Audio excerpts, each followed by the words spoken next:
1. Foundation and construction date. Built around 881 AD. King.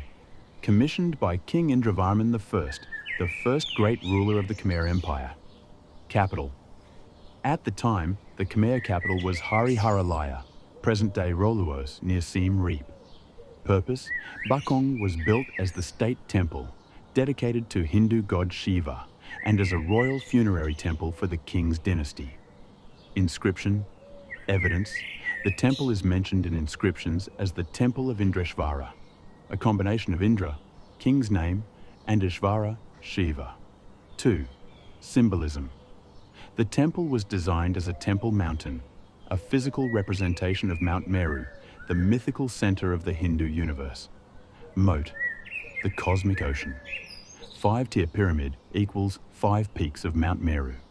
Central sanctuary equals the home of the gods, Shiva in this case. This concept later inspired Angkor's most famous temples. 3.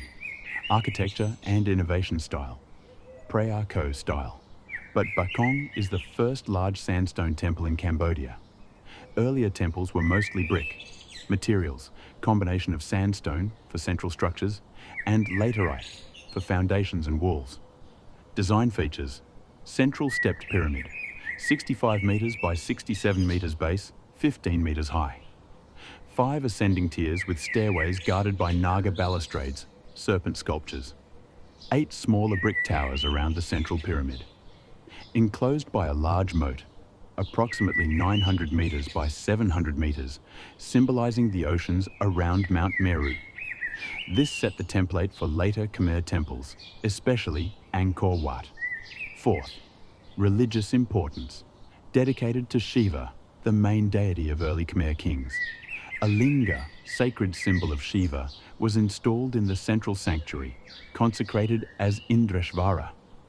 The temple also honored the king's ancestors, linking royal power with divine blessing. 5th, later use and modifications, 10th century onward. As the capital shifted to Angkor, Bakong remained important, but lost its role as the central state temple. 12th to 13th centuries. When Cambodia transitioned to Mahayana Buddhism under Jayavarman VII and later to Theravada Buddhism, Buddhist shrines and images were added. Modern times, a Buddhist monastery still exists beside Bakong, showing its continuous religious use for over 1,100 years. 6th, rediscovery and restoration. Rediscovered by French explorers in the 19th century during the colonial era. Restored by the École Française d'Extrême-Orient, AFIO, in the 1930s. Today, it is part of the Roluos group, with Preah Ko and Lole temples, and a key stop for visitors exploring the early history of Angkor. 7. Legacy Bakong is often called the prototype of Angkor Wat, because its layout and symbolism influenced later temple mountains. It represents the transition from small brick shrines to grand sandstone masterpieces. It reflects the Khmer belief that the king was a Devaraja, god king, ruling as the earthly representative of Shiva. In summary, Bakong Temple, 881 AD, was the first great temple mountain of the Khmer Empire, built by King Indravarman I as his state temple. It symbolized cosmic order, divine kingship, and set the architectural foundation for Angkor's glory.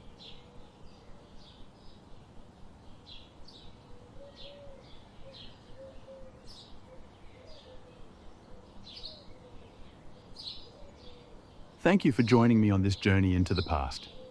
If you enjoyed this video, don't forget to like, share, and subscribe for more explorations of Cambodia's hidden wonders. Until next time, see you at the next temple.